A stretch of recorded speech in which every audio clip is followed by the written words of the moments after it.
श्रील प्रभुपाद की जय, गुरु गौरांग की जय।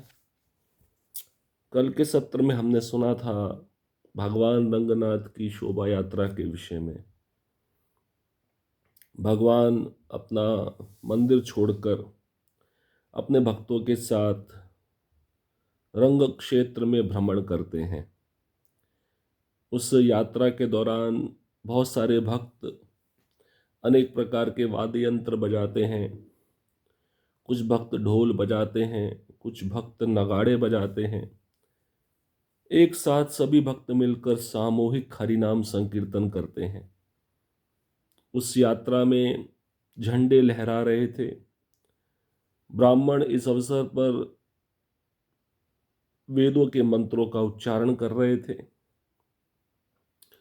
और दर्शन करने के लिए जो भीड़ है, लोग हैं, उनके चेहरों पर विभिन्न प्रकार के भाव उमड़ रहे थे। और उस यात्रा में हाथी थे जिनको बहुत सुंदर ढंग से सजाया गया था।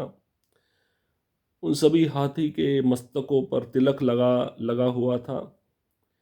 सभी हाथी राजसी चाल से चल रहे थे। उनकी सूंड एक जगह से दूसरी जगह लहरा रही थी।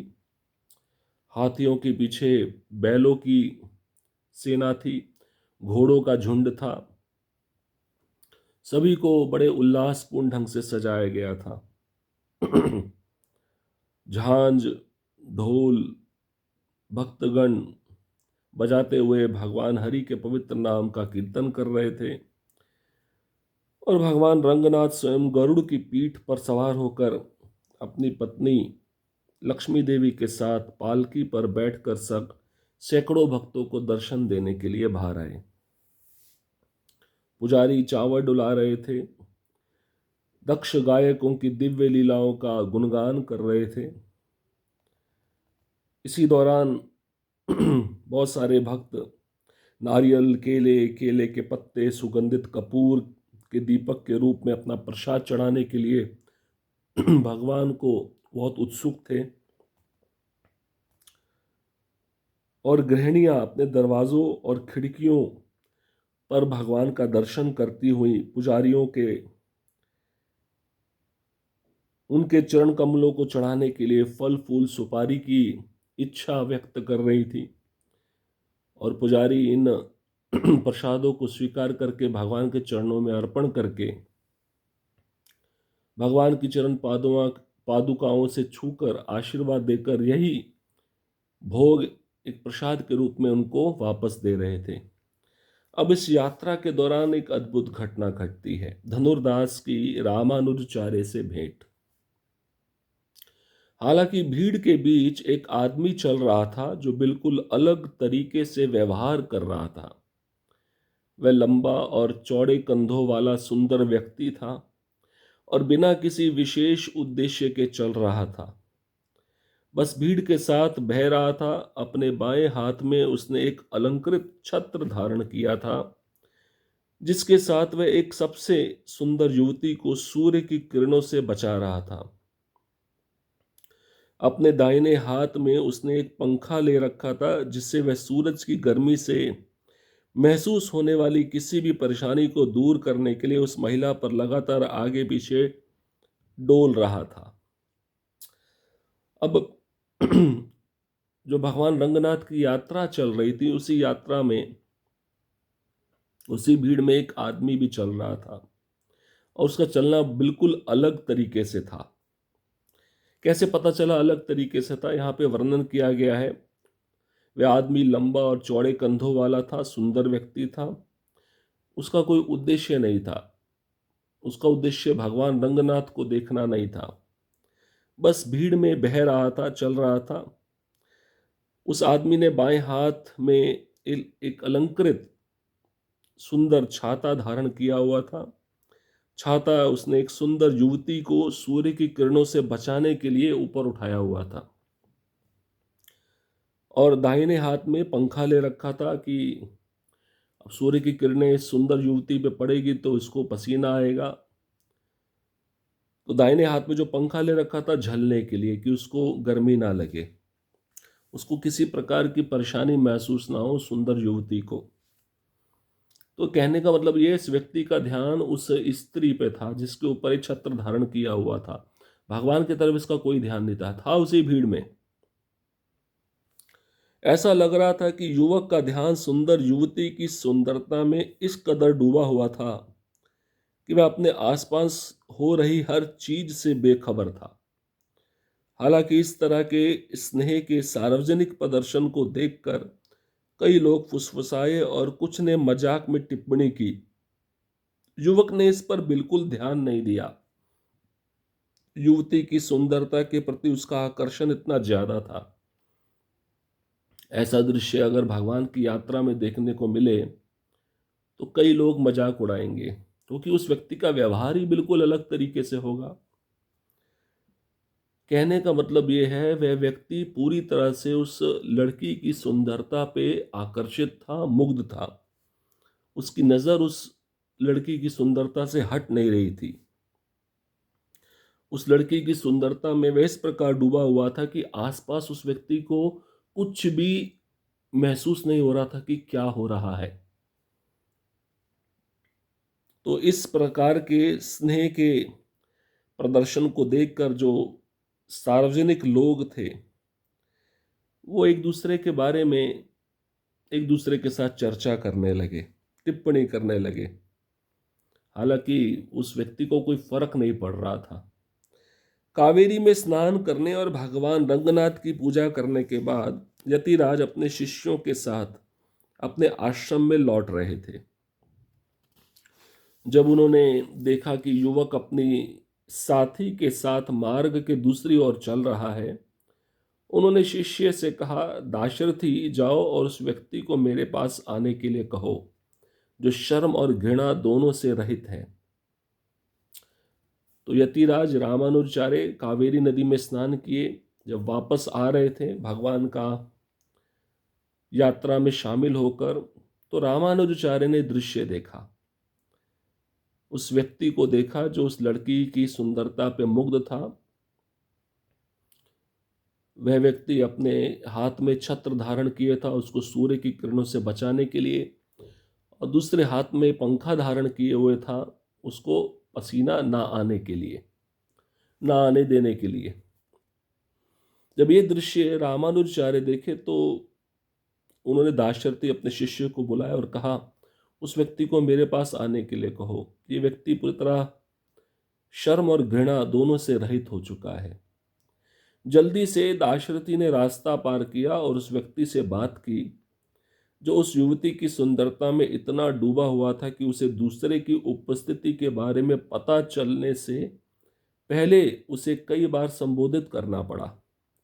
एक आदमी जो अभी अभी गहरी नींद से जगा है की तरह थोड़ा परेशान उसने अपना ध्यान उस ब्राह्मण की ओर दिया जिसने उसे आदर के रूप में अपने हाथों को जोड़कर बोलने के लिए मजबूर कर दिया, श्रीमान मैं आपकी कैसे सेवा कर सकता हूं। अब दाशरथी ने रास्ता पार किया, उस व्यक्ति के पास गया जो उस युवती की सुंदरता में डूबा हुआ था। तो ऐसा डूबा हुआ था कि दूसरे की उपस्थिति के बारे में उसे पता ही नहीं चल रहा था कि कोई मुझे हिला रहा है, कोई मुझे बुला रहा है। ऐसा लग रहा था जैसे कोई आदमी अभी अभी गहरी नींद से जागा है, थोड़ा परेशान है, तो बहुत हिलाना पड़ा उसको उस सुंदरता से हटाने के लिए। अरे भाई मेरी बात सुनो। जब उसने ध्यान दिया तो उसने कहा कि हाथ जोड़कर मैं आपकी क्या सेवा कर सकता हूँ। वह व्यक्ति दाशरथी को बोल रहा है, भाई आप मुझे परेशान क्यों कर रहे हो, चलो इतना परेशान किया, मैं आपकी क्या मदद करूं। दाशरथी ने उत्तर दिया, वहां पर यतिराज भगवान नारायण के महान भक्त हैं और वे आपसे बात करना चाहते हैं, कृपया मेरे साथ कुछ क्षण के लिए आए।